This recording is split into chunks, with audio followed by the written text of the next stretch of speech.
안녕하세요. 안티기자의 밀리터리24 코리아입니다. 최근 대한민국 해군은 새로운 KDX-3 배치2 구축함 중 첫 번째 함인 정조대왕함을 취역시켰으며 한국 해군 내에서 가장 큰 구축함입니다. 이 군함에 통합된 많은 첨단 기능 중에서 최신 버전의 한국형 수직 발사 시스템인 KVLS-2를 주목할 만합니다. 오늘은 해외에서 주목하는 정조대왕급 구축함의 탄도탑 능력에 대해 분석해보는 시간을 가져볼까 합니다. 정조대왕함의 가장 큰 특징은 KVLS-2 시스템.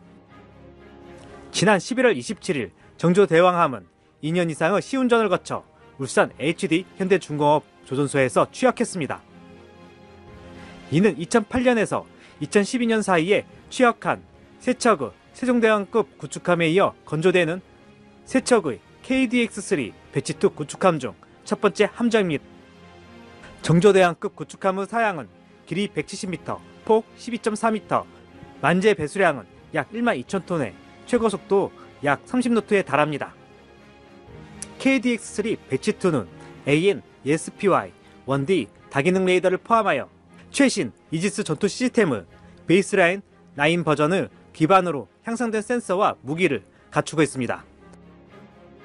전반적으로 KDX-3 배치2는 이전 군함에 비해 향상된 감시, 타격 및 대접 능력을 제공하도록 설계되었습니다. KDX-3 배치2의 핵심은 다양한 수직 발사관 시스템으로 미국산 마크 41, 국산 KVLS, 개량된 KVLS-2가 포함된 독특한 조합입니다. 특히 KVLS-2는 함선 후방에 새롭게 추가되었습니다. 수직 발사관은 총 88셀이며 마크 41용 48셀, KVLS용이 16셀, KVLS2용이 24셀입니다. 전체적으로 탑재된 수직 발사관은 셀 수량은 다른 최상급 전투함과 동일합니다. 미 해군의 알레이퍼크급 구축함은 96셀을 가지고 있는 반면 주말트급 스텔스 구축함은 80셀, 중국의 타입 55 구축함은 112셀을 가지고 있습니다. KDX-3 배치2 각 발사대에 대한 구체적인 무기를 살펴보면 마크 41은 탄도미사일 방어를 포함한 장거리 방공을 위한 SM-3, SM-2, SM-6 미사일로 구성될 것입니다. 특히 SM-6는 준탄도 모드로 발사할 때 지상 공격 기능도 제공합니다.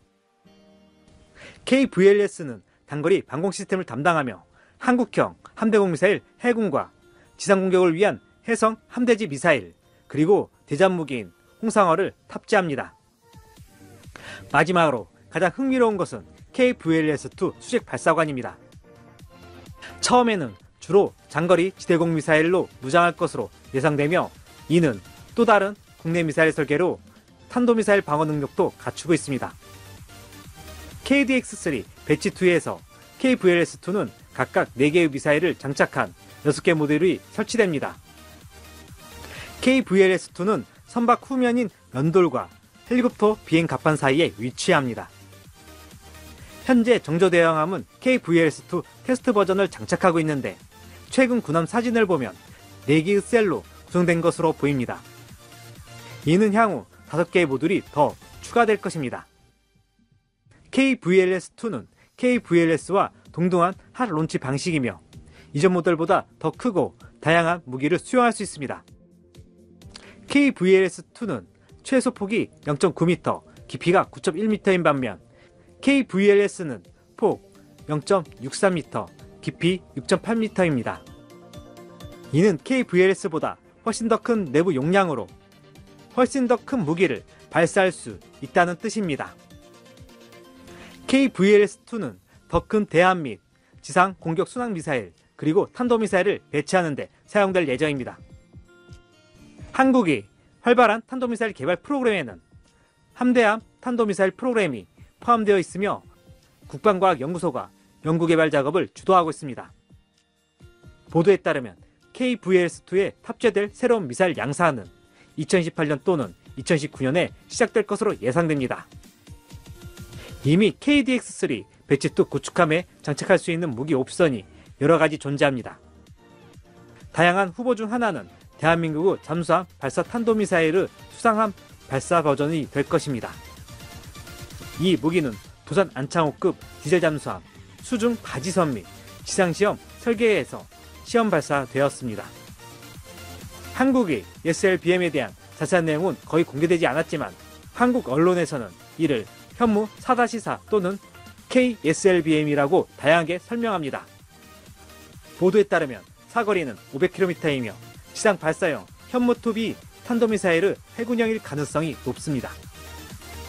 잠수함 발사용으로 SLBM은 VLS에서 콜드런치 방식을 사용합니다. SLBM 프로그램뿐만 아니라 한국의 탄도미사일에는 다양한 지상무기 옵션을 포함하여 더 많은 무기가 개발 중에 있습니다.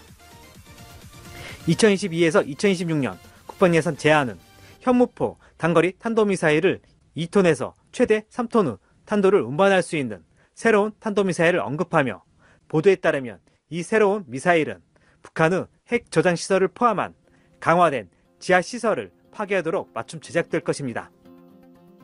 한국 국방부 발표에 따르면 KDX-3 배치2 구축함에 어떤 종류의 탄도미사일을 배치하는 것에 대한 우선순위를 반영하기도 했습니다. 이러한 광범위한 미사일 개발 계획은 조 바이든 대통령과 문재인 대통령이 2021년에 한미 미사일 협정을 폐기하기로 합의한 이후 한국은 한국 너머의 목표물을 타격할 수 있는 탄도미사일을 개발할 수 있게 되었습니다. 이는 탄도미사일이 중국과 러시아를 포함한 더 먼 곳의 위협에 대응하기 위해 개발될 가능성이 있다는 것을 의미합니다.